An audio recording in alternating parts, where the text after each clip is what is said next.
कांता ने कादम्बरी को समझाने की बहुत कोशिश की कि वो इतना बड़ा खतरा मोल ना ले, लेकिन कादम्बरी का प्रेम सच्चा था। वैसे भी उसने एक बार शहरयार को धोखे से सरदार शंकर राव के हवाले करके उसे मौत के मुंह में डाल दिया था। कादम्बरी अपने इस गुनाह का अजाला भी करना चाहती थी। जब उसने अपना इरादा ना बदला और कांता को साफ लफ्जों में कह दिया कि अगर वो उसको लेकर नाग मंदिर ना गई तो वो खुद तलाश करके नाग मंदिर पहुंच जाएगी और शहरयार को मौत के मुंह से निकालने की कोशिश ज़रूर करेगी, तो फिर कांता मजबूर हो गई। कहने लगी, अगर तुमने फैसला कर ही लिया है तो मैं तुम्हें नाग मंदिर लिए चलती हूँ, लेकिन मैं तुम्हें वहाँ छोड़कर वापस आ जाऊँगी, वहाँ नहीं ठहरूंगी। कादम्बरी ने कहा, तुम बेशक वापस आ जाना, लेकिन मुझे नाग मंदिर तक ज़रूर ले चलो। चुनाचे दूसरे दिन नाग मंदिर जाने का तय हो गया। वहाँ दिन के वक्त जाना ज़रूरी था, क्योंकि दिन के वक्त मलका नागनी ने शहरयार को पत्थर का सांप बनाकर मंदिर के एक तहखाने में बंद कर दिया होता है और मलका नागनी वहाँ मौजूद नहीं होती। रात को जाना इसलिए ख़तरनाक था कि रात के वक्त शहरयार तो इंसानी शक्ल में होता था, मगर उसके पास मलका नागनी खुद भी मौजूद होती थी।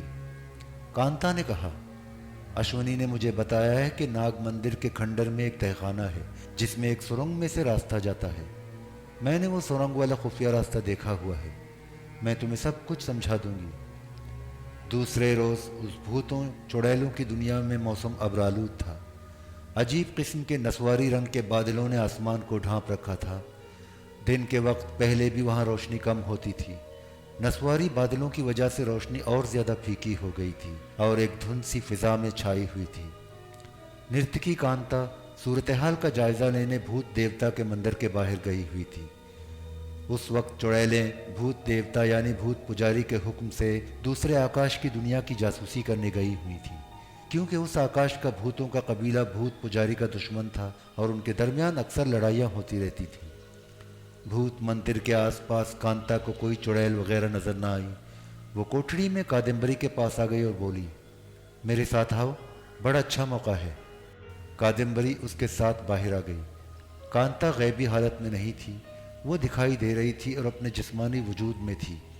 कादम्बरी गायब थी मगर कांता उसे देख सकती थी, जबकि दूसरी कोई चुड़ैल या बदरू उसे अष्टमी मंत्र की वजह से नहीं देख सकती थी।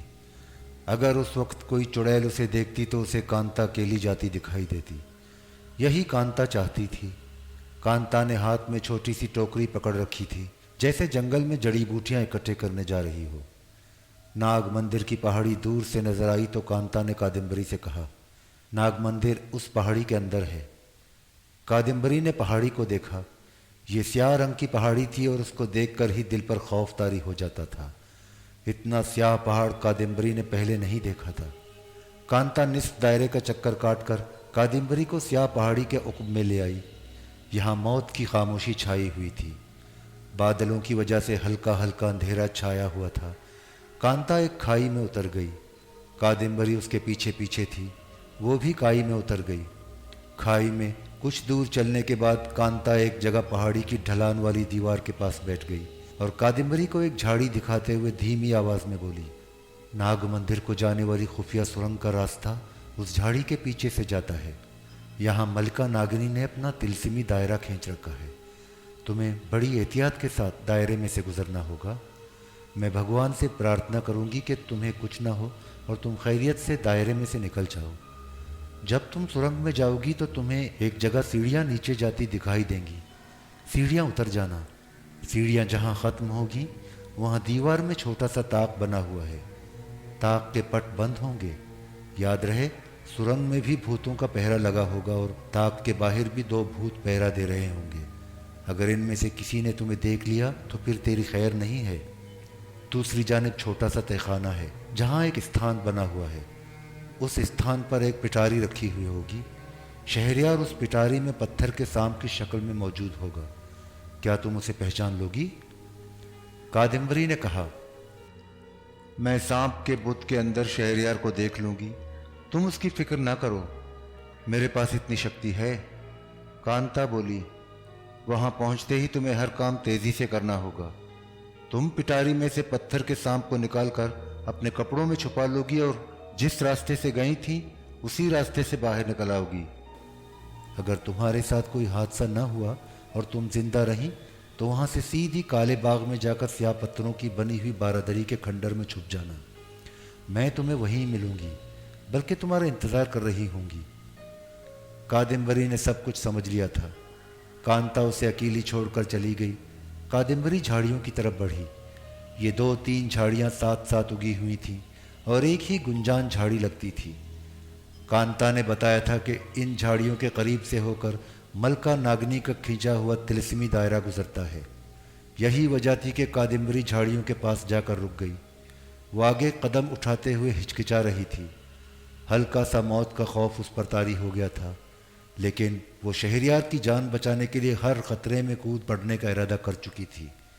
उसने हाथ बांधकर अपने भगवान से प्रार्थना की और कहा, भगवान, तू जानता है कि मैं शहरयार से प्रेम करती हूँ और उसकी जान बचाना चाहती हूँ, मेरी रक्षा करना। ये कहकर कादम्बरी जल्दी से झाड़ियों के पास चली गई। वो तिलिस्मी दायरे में से गुजर गई थी। उसे एक मामूली सा झटका ज़रूर लगा था, मगर उसे कोई नुकसान नहीं पहुंचा था। मगर इसका एक नुकसान ज़रूर हुआ था कि जैसे ही वो काले जादू के दायरे में से गुजरी थी, नीचे तहखाने में पहरे पर मौजूद एक सींगों वाली चुड़ैल को ज़रूर खबर हो गई थी कि कोई बाहर की मखलूक सुरंग में दाखिल हुई है। कादम्बरी को तो खैर क्या मालूम होता। ये बात कांता के इल्म में भी नहीं थी कि दिन के वक्त जब मलका नागनी शहरयार को पत्थर का सांप बनाकर चली जाती है तो पीछे एक सींगों वाली चुड़ैल को पहरा देने के लिए छोड़ जाती है। कादम्बरी बेफिक्र होकर सुरंग में दाखिल हो गई। सुरंग एक तारीक राहदारी की तरह थी, जिसकी दीवारों पर इंसानी खोपड़ियाँ लगी हुई थीं। कुछ दूर चलकर कादम्बरी को दीवार में एक जीना नीचे जाता दिखाई दिया। वो जीना उतर गई। जहाँ जीना ख़त्म होता था वहाँ नाग मंदिर के इस खतरनाक तहखाने का ताक था, जहाँ शहरयार एक पत्थर के चबूतरे पर पत्थर के सांप की शक्ल में मौजूद था। कादम्बरी तहखाने में आ गई। उसने देखा कि वस्त में स्याह पत्थरों का छोटा सा चबूतरा था, जिसके ऊपर पीतल की बड़ी थाली में पत्थर का एक सांप कुंडल मारे बैठा था। कादम्बरी सांप के करीब होकर उसे देखने लगी। उसको पत्थर के सांप के अंदर बेहोश पड़ा शहरयार सांप नजर आ गया। उसका दिल खुशी से झूम उठा। आखिर वो शहरयार को तलाश करने में कामयाब हो गई थी और अब बड़ी आसानी से उसे अपने साथ ले जा सकती थी। पहरे पर मौजूद सींगों वाली चुड़ैल को कादम्बरी दिखाई नहीं दी थी, मगर कादम्बरी की मौजूदगी को उसने ज़रूर महसूस कर लिया था। चुड़ैल परेशान हो गई थी कि ऐसी कौन सी मखलूक तहखाने में आने में कामयाब हो गई कि जिस पर मलिका नागनी के तिलिस्म का कुछ भी असर नहीं हुआ और जो उसे दिखाई भी नहीं दे रही। कादम्बरी भी सींगों वाली चुड़ैल से बेखबर थी, क्योंकि अभी तक चुड़ैल तहखाने के एक स्याह सतून के पीछे छुपी हुई थी। चूंकि कादम्बरी बेफिक्र होकर सांस ले रही थी, इसलिए चुड़ैल उसके सांस की बू की वजह से उसकी मौजूदगी को बराबर महसूस कर रही थी। सींगों वाली चुड़ैल अब घबरा गई थी। उसकी समझ में नहीं आ रहा था कि यह गैबी मखलूक वहाँ क्या करने आई है। वो इसी उलझन में थी कि कादम्बरी ने हाथ आगे बढ़ाकर पत्थर के सांप को पीतल की थाली में से उठा लिया। सींगों वाली चुड़ैल ने जब देखा कि मलका नागनी का होने वाला पति देव यानी पत्थर का सांप पीतल की थाली में नहीं है, तो वो उछलकर चबूतरे के पास आ गई। अब कादम्बरी ने उसे देख लिया था। सींगों वाली चुड़ैल को कादम्बरी तो नज़र नहीं आ रही थी, लेकिन कादम्बरी के हाथ में पकड़ा हुआ पत्थर का सांप उसे बाकायदा दिखाई दे रहा था। चुड़ैल फौरन समझ गई कि ये दूसरे आकाश के दुश्मन कबीले की कोई मखलूक है जो मलिका नागनी के पतिदेव को चुराने आई है। सींगों वाली चुड़ैल कादम्बरी की तरफ लपकी के उसके हाथ से पत्थर का सांप छीन ले, मगर कादम्बरी ने चूंकि चुड़ैल को देख लिया था, इसलिए वो गाफिल नहीं थी। जैसे ही चुड़ैल ने कादम्बरी के हाथ में पकड़े हुए पत्थर के सांप की तरफ हाथ बढ़ाए, कादम्बरी ने फौरन उसे अपने लिबास के अंदर छुपा लिया। लिबास में छुपने के बाद पत्थर का सांप चुड़ैल की नज़रों से ओझल हो गया। चुड़ैल का रंग उड़ गया, क्योंकि वो जानती थी कि अगर पत्थर का सांप चोरी हो गया तो मलिका नागनी उसको जिंदा नहीं छोड़ेगी। वो घबराई हुई नज़रों से तहखाने में चारों तरफ देखने लगी और फिर बगुले की तरह चक्कर लगाने लगी कि शायद उसका जिस्म कादम्बरी के जिस्म से टकरा जाए। लेकिन कादम्बरी इस दौरान तहखाने में से निकल चुकी थी। उसके तहखाने से निकलते ही चुड़ैल ने महसूस किया कि गैबी मखलूक के सांस की बू गायब हो गई है। इसका मतलब था कि दुश्मन मखलूक मलिका नागनी के पत्थर का सांप को चुरा कर ले गई है। सींगों वाली चुड़ैल के हलक से एक भयानक चीख निकली और वो बाहर की तरफ लपकी। उस वक्त कादम्बरी तहखाने का जीना चढ़कर सुरंग में से गुजर रही थी। उसकी सांस की बू कादम्बरी के पीछे पीछे जा रही थी। चुड़ैल उस बू के पीछे लग गई थी और चीखती चिल्लाती सुरंग में जख्मी परिंदे की तरफ फड़फड़ा रही थी। कभी वो कादम्बरी के सर के ऊपर आ जाती, कभी उसके आगे आकर दोनों बाजू फैलाकर खड़ी हो जाती कि शायद दुश्मन मखलूक यानी कादम्बरी का जिस्म उसके जिस्म से टकराए और वो उसे वहीं दबोच ले। मगर कादम्बरी चुड़ैल के जिस्म में से इस तरह गुजर गई जिस तरह एक्स रेज की शुआएं इंसान के जिस्म में से गुजर जाती हैं। कादम्बरी तेजी से परवास करती सुरंग में से निकलकर नाग मंदिर के खंडर से बाहर निकल आई। चुड़ैल भी बाहर आ गई। उसने बाहर आते ही भयानक चीख मारी। ये चीख खतरे की अलामत थी। उसकी चीख की आवाज़ सुनते ही 6-7 सींगों वाली चुड़ैलें वहां आ गई। पहरेदार चुड़ैल ने उन चुड़ैलों को अपनी ज़बान में चीखें मारते हुए बता दिया कि कोई दुश्मन मखलूक मलिका नागनी के पत्थर के सांप को चुरा कर ले जा रही है। सारी की सारी चुड़ैलों ने कादम्बरी के सामने एक दीवार सी खड़ी कर दी, मगर कादम्बरी उसमें से गुजर गई। कादम्बरी के सांस की बू सारी चुड़ैलों को महसूस हो रही थी। इस बू की वजह से चुड़ैलों ने मालूम कर लिया था कि कादम्बरी किस जगह पर है। चुनाचे सारी की सारी खतरनाक चुड़ैलों ने उस जगह अपने तिलिस्मी मंत्र फूंकने शुरू कर दिए। कादम्बरी इन सारी चुड़ैलों को देख रही थी। वो समझ गई थी कि उन चुड़ैलों ने उसके सांस की बू की वजह से उसके वजूद को महसूस कर लिया है कि वो कहाँ पर हो सकती है। चुनाचे उसी जगह पर हमले कर रही थी। उनके तिलिस्म का कादम्बरी पर कोई असर नहीं हो रहा था, लेकिन वो एक बात से घबरा रही थी कि अगर मलिका नागनी को खबर हो गई और वो वहां पर आ गई तो हो सकता है वो उसके शक्तिदान काले जादू का मुकाबला न कर सके और वो उसे हलाक कर डाले। इस ख्याल के आते ही कादम्बरी ने ज़मीन से 20-25 फीट बुलंद होकर हवा में उड़ना शुरू कर दिया। उसका रुख काले बाग की तरफ था जहां कांता ने उसे आने के लिए कहा था।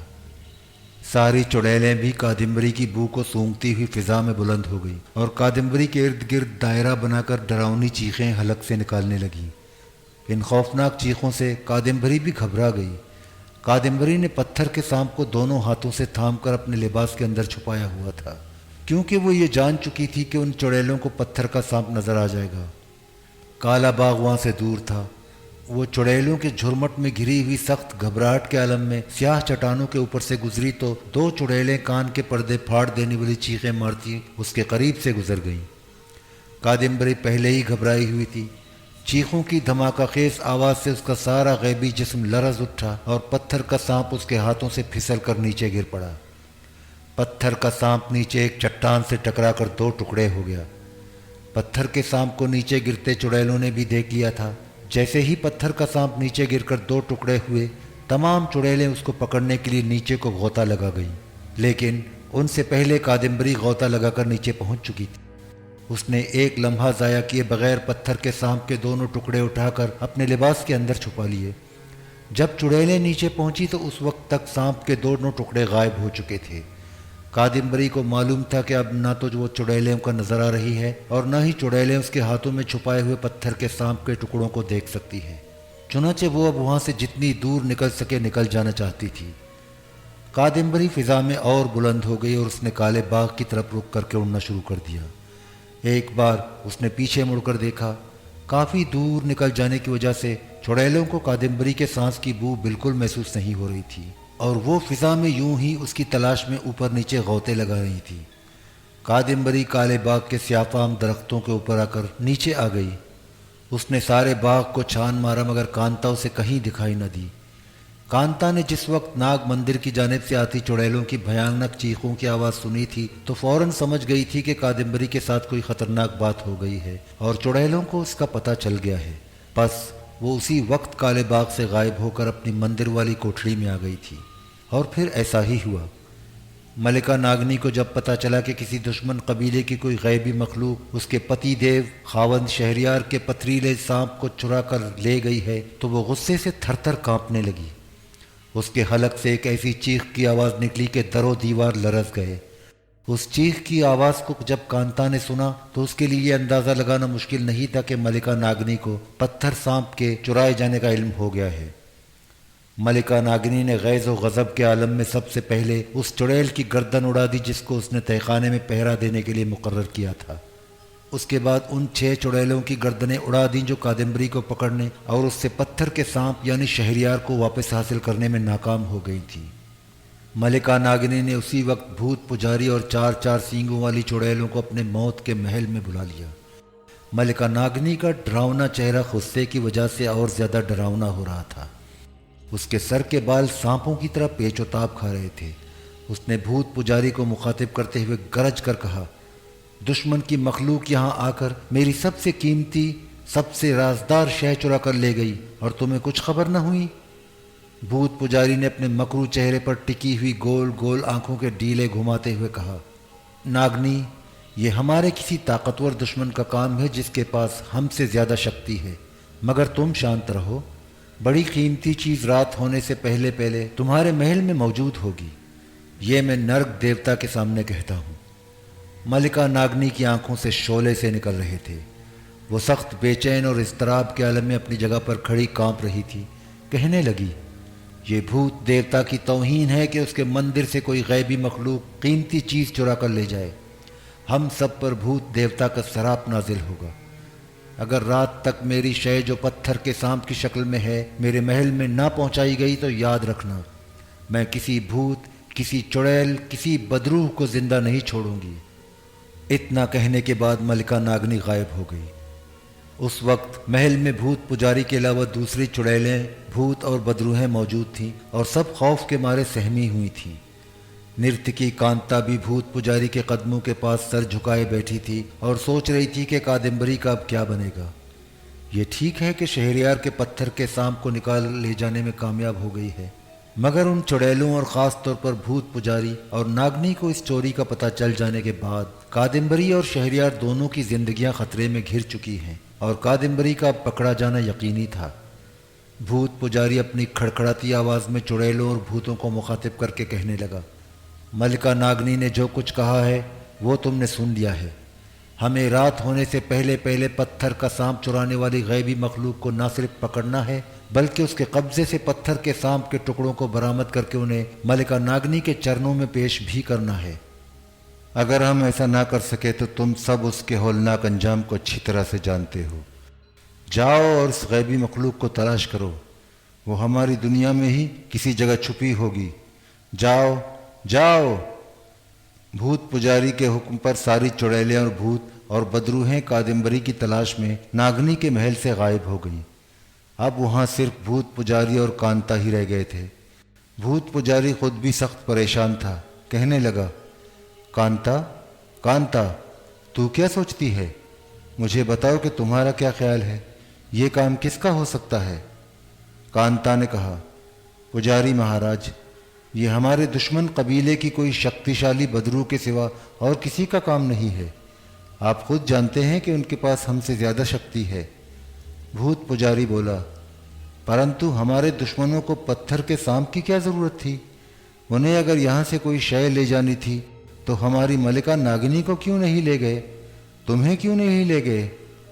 कांता ने हाथ बांधकर हर्ष की, पुजारी महाराज, ये बात मेरी समझ से बाहर है।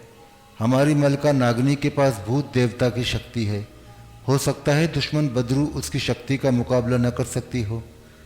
भूत पुजारी ने अपने गोल मोल मकरूह डेलों से बहते हुए पानी को हाथ से साफ करते हुए कहा, मुझे एक चुड़ैल ने बताया था कि उसने कल तुम्हारी कोठरी में किसी गैबी मखलूक की मौजूदगी को महसूस किया था। उसने उस मखलूक के सांस की बू से अंदाज़ा लगा लिया था कि ये कोई धरती का मनुष्य है। इस बारे में तुम क्या कहती हो? ये सुनकर एक बार तो कांता के पांव तले की ज़मीन खिसक गई, मगर जल्द ही उसने अपने आप को संभाल लिया और हाथ जोड़कर बोली, महाराज, हो सकता है दुश्मन की गैबी बदरू पत्थर के सांप को तलाश करती मेरी कोठरी में भी आ गई हो। भूत पुजारी अपना उलझे हुए झाड़ नुमा बालों वाले सर को हिलाने लगा। बोला, तुम ठीक कहती हो, परंतु ये बताओ कि तुम कल रात को काली चुड़ैल की मुड़ी पर क्या करने गई थी? मेरी एक जासूस चुड़ैल ने तुम्हें उस तरफ जाते देखा था। खौफ के मारे कांता के दिल की धड़कन तेज हो गई। उसे यूं लग रहा था जैसे भूत पुजारी को उस पर शक हो गया है कि नागनी के पतिदेव पत्थर के सांप की चोरी में उसका भी हाथ है। कांता ने अपने होश हवास को काबू में रखा, सर झुकाकर बोली, महाराज, मैं कभी उस तरफ नहीं गई। कल रात बैठे बैठे जी घबराने लगा तो 2-4 कदम टहलने के लिए उधर चली गई थी। भूत पुजारी ने घूर कर कांता की तरफ देखा और बोला, तुम्हें मालूम नहीं मलका नागनी ने तुम लोगों को उस तरफ जाने से मना कर रखा है। खबरदार आइंदा उस तरफ मत जाना। कांता ने बला टलती देखी तो सर झुका दिया। बोली, महाराज, ये गलती अब नहीं होगी, क्षमा कर दीजिए। भूत पुजारी ने कहा, अब जाओ और उस गैबी दुश्मन को तलाश करो जो हमारे मुल्क के नाग मंदिर से पत्थर का सांप चुरा कर ले गया है। तुम दक्खन की तरफ जाकर तलाश करो। जो हुक्म महाराज। और कांता माथा टेक कर वहाँ से निकल आई। बाहर आते ही वो दक्खन की तरफ चल दी। वो खुद परेशान थी कि कादम्बरी शहरयार को पत्थर के सांप की शक्ल में नाग मंदिर से निकाल लाने के बाद कहाँ चली गई होगी। वो ये जानती थी कि कादम्बरी भूतों चुड़ैलों की इस मनहूस दुनिया से कोशिश के बावजूद बाहर नहीं निकल सकेगी। उसे एक ही डर था कि अगर वो मलका नागनी के हाथ आ गई तो कहीं उसके आगे उसके कालू जादू के असर में आकर ये न कह दे कि उस काम में कांता ने उसकी मदद की थी। वो हर हाल में कादम्बरी को तलाश करना चाहती थी ताकि अगर वो मिल जाए तो उसे वहाँ से फरार होने का खुफिया रास्ता बताकर अपनी जान महफूज कर सके। दक्खन की तरफ दूर दूर तक उसने कादम्बरी को तलाश किया। उसकी तलाश और दूसरी चुड़ैलें और भूतों की तलाश में सबसे बड़ा फर्क ये था कि कांता कादम्बरी को देख सकती थी जबकि दूसरी चुड़ैलें और भूत उसे नहीं देख सकते थे। कांता ने भूतों की मनहूस दुनिया में चारों तरफ कादम्बरी को ढूंढा था मगर वो उसे कहीं दिखाई न दी। यहाँ तक कि रात हो गई। कांता मायूस होकर अपनी भूत मंदिर वाली कोठरी में वापस आ गई। उसे हर घड़ी यही धड़का था कि अगर किसी दूसरी चुड़ैलों और बदरूहों ने कादम्बरी को पकड़ लिया तो कहीं वो घबरा कर उसका नाम जबान पर न ले आए। कांता अपनी कोठरी में अकेली बिस्तर पर लेटी यही सोच सोच कर परेशान हो रही थी। पहले वो रात को 2-3 घंटे सो जाया करती थी, अब उसे खौफ के मारे बिल्कुल नींद नहीं आ रही थी। कोठरी के ताक में चिराग जल रहा था। कांता आंखें बंद किए लेटी थी। रात काफ़ी गुजर गई थी कि अचानक कांता को महसूस हुआ कि कोठरी में कोई चल रहा है। फिर उसे एक ख़ास किस्म की इंसानी सांस की बू महसूस हुई और उसने जल्दी से आंखें खोल दी। उसने देखा कि कादम्बरी उसके सामने खड़ी थी। कादम्बरी के चेहरे पर परेशानी के तासुरात थे। वो घबराई हुई थी और उसके दोनों हाथ उसके लिबास के अंदर थे। कांता जल्दी से उठ बैठी। उसने सरगोशी में कहा, कादम्बरी तुम? कादम्बरी कुछ बोलने लगी तो कांता ने अपने होंठों पर उंगली रखकर उसे खामोश रहने का इशारा किया और उठकर ताक में जलता हुआ दिया बुझा दिया। कोठरी में अंधेरा हो गया। अंधेरे में भी कांता को कादम्बरी नजर आ रही थी। उसने कादम्बरी को बाजू से पकड़कर अपने पास बिठा लिया और बिस्तर से उतरकर दरवाजे पर गई। दरवाज़ा खोलकर बाहर देखा, फिर दरवाज़ा बंद करके कादम्बरी के पास आकर सरगोशी में बोली, तुम्हें यहाँ आते किसी ने देखा तो नहीं? कादम्बरी ने सरगोशी में जवाब दिया, मेरा ख्याल है किसी ने नहीं देखा। हे भगवान, कांता ने अपने सीने पर हाथ रखते हुए कहा, कादम्बरी, तुम्हारी वजह से मैं अपने जीवन की सबसे बड़ी मुसीबत में फंस गई हूँ। लगता है कि भूत पुजारी को मुझ पर शक हो गया है कि मैं इस साजिश में तुम्हारे साथ थी। कादम्बरी ने कहा, कांता, मैं खुद चाहती हूँ कि जितनी जल्दी हो सके यहाँ से भाग जाऊँ। कांता ने पूछा, तुमने पत्थर का सांप कहाँ छुपाया है? कादम्बरी ने हाथ अपने लिबास के अंदर से निकालकर उसे दिखाया और बोली, वो मेरे पास ही है, ये देखो। कांता ने पत्थर के सांप के 2 टुकड़े देखे और हैरान होकर पूछा, ये कैसे टूट गया? कादम्बरी ने उसे सब कुछ बता दिया कि किस तरह वो पत्थर का सांप लेकर तहखाने से निकलने लगी थी कि एक चुड़ैल ने उस पर हमला कर दिया। वो पहले से वहाँ मौजूद थी कांता। कादम्बरी ने कहा। कांता कहने लगी, बस यही मुझसे भूल हो गई। मैं तुम्हें ये बताना भूल गई थी कि तहखाने में शहरयार के सांप की मूर्ति की हिफाजत के लिए वहाँ कोई चुड़ैल मौजूद हो सकती है। कादम्बरी ने उसके बाद दूसरी चुड़ैलों के हमला करने और अपने हाथ से पत्थर के सांप के गिर कर टूट जाने की सारी दास्तान बयान कर दी। फिर उसने कांता से पूछा, कांता बहन, शहरयार वाला पत्थर का सांप 2 टुकड़े हो गया है। अब मुझे शहरयार इन टुकड़ों में नज़र भी नहीं आता। पहले जब ये साबित था तो मैंने इसके अंदर बेहोश शहरयार को देख लिया था। मगर अब दोनों टुकड़ों में से किसी में भी शहरयार दिखाई नहीं दे रहा। कहीं शहरयार को कुछ हो तो नहीं गया कांता? कांता बोली, ये मुझे मालूम नहीं। तुम सबसे पहले यहाँ से अपनी जान बचाकर भागने की फिक्र करो। यहाँ की सारी चुड़ैलें, भूत और डायनें तुम्हारी तलाश में निकल चुकी हैं और तुम्हें जगह जगह तलाश कर रही हैं। अगर उन्होंने तुम्हें पकड़ लिया और वो तुम्हें किसी न किसी तरीके से ज़रूर पकड़ लेंगी तो तुम्हारे साथ मुझ पर भी मुसीबत आ जाएगी। कादम्बरी ने कहा, मैं तो यहाँ से खुद भाग जाना चाहती हूँ, लेकिन मुझे इंसानों की धरती पर वापस जाने का रास्ता मालूम नहीं है। जिस रास्ते से मैं यहाँ आई थी उसे भी भूल गई हूँ। कांता कहने लगी, ज़रा ठहरो। कादम्बरी खामोश हो गई। कांता एक बार उठकर दरवाजे की तरफ गई। दरवाज़ा खोलकर बाहर झांक कर देखा। दरवाज़ा बंद किया और कादम्बरी के पास आकर बैठते हुए बोली, तुम्हारा यहाँ मेरे पास ज़्यादा देर बैठना हम दोनों के लिए ख़तरे का बायस बन सकता है। तुम इसी वक्त यहाँ से निकलकर काले बाग में चली जाओ और मेरा इंतज़ार करो। मैं तुम्हारे पास आ जाऊंगी। कादम्बरी ने कहा, मैं तो तुम्हारी तलाश में काले बाग में भी गई थी, मगर तुम कहीं दिखाई न दी। कांता ने सरगोशी में कहा, भगवान के लिए खामोश रहो और यहाँ से निकलकर काले बाग में पहुँचो और बड़ी एहतियात से जाना। किसी चुड़ैल ने तुम्हें देख लिया तो हम दोनों का अंजाम बड़ा इबरतनाक होगा। तुम फिक्र ना करो कांता बहन। ये कहकर कादम्बरी ने सांप के दोनों टुकड़ों को अपने कपड़ों के अंदर छुपाया और कांता की कोठड़ी से निकल गई। भूत मंदिर की तारीक राहदारी रात के वक्त खाली और सुनसान पड़ी थी। भूत मंदिर से बाहर आते ही कादम्बरी ऊपर को उठ गई और काफ़ी ऊंचाई पर जाकर काले बाग की तरफ रुख कर लिया। वो काले बाग में एक महफूज जगह देखकर बैठ गई। थोड़ी देर के बाद कांता भी वहाँ पहुँच गई। वो उसके पास अंधेरे में बैठ गई और कहने लगी, मैं तुम्हारे पास ज़्यादा देर नहीं बैठ सकती। मेरी बात ध्यान से सुनो। जब मैं चली जाऊं तो तुम यहाँ से पश्चिम की तरफ चल देना। 12 कोस के बाद तुम्हें 2 स्याह पहाड़ नजर आएंगे। उनके दरमियान एक तंग सा रास्ता बना हुआ है। तुम उस तंग रास्ते में से गुजरोगी। इन पहाड़ों के ऊपर से उड़कर दूसरी तरफ जाने की गलती ना करना। अगर ऐसा किया तो इन पहाड़ों के ऊपर से निकलने वाली लहरें तुम्हें अपनी तरफ खींच लेंगी और तुम उनसे चिमट कर रह जाओगी। तुम्हें हर हाल में उन पहाड़ों के दरमियान से होकर जाना होगा। जहाँ पहाड़ों का दरमियानी रास्ता ख़त्म होगा वहाँ तुम्हें एक गहरा कुआं मिलेगा। तुम उस कुएं में उतर जाना। जैसे ही तुम कुएं में उतरोगी तुम्हें बड़ी डरावनी आवाज़ें आएंगी, मगर घबराना नहीं। कुएं की तह में पहुंचकर दीवार को टटोलना। एक जगह से पत्थर उखड़ा हुआ होगा, उसे बाहर खींच लेना। इसके अंदर चौड़ा सुराख होगा, उसमें दाखिल हो जाना। उसमें एक तंग व तारीक जीना नीचे ज़मीन के अंदर जाता है। उस जीने पर नीचे उतरना शुरू कर देना। उसके बाद तुम अपने आप इंसानों की धरती पर पहुंच जाओगी।